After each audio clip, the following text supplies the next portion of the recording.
मराठी येत नसेल तर कानाखाली बसणार असं वक्तव्य मनसे पक्षप्रमुख राज ठाकरे यांनी गुढीपाडवा मेळाव्यात केलेलं होतं। त्यावर आता मुख्यमंत्र्यांनी प्रतिक्रिया दिली आहे। मराठीचा आग्रह चुकीचा नाही, मात्र आग्रह करत असताना कायदा हातात घेतला तर कारवाई होणारच असा इशारा मुख्यमंत्री देवेंद्र फडणवीसांनी दिलाय। तर मनसेच्या भूमिकेवरती फडणवीसांनी काय प्रतिक्रिया दिली आहे पाहूया।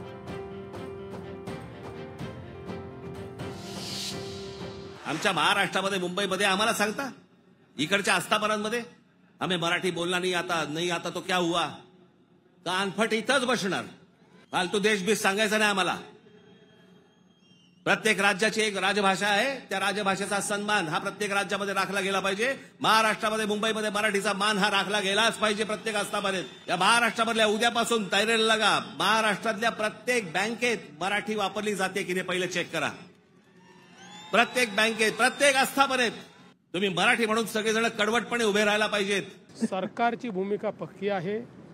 मराठीचा आग्रह चुकीचा नाही, तो आग्रह कोणी धरत असेल तर तो योग्यच आहे, पण त्या आग्रहाकरता जर कायदा हातात घेण्यात आला तर कायदेशीर कारवाई होईलच। लोकशाही मराठी ऐका, पहा, जागरूक रहा।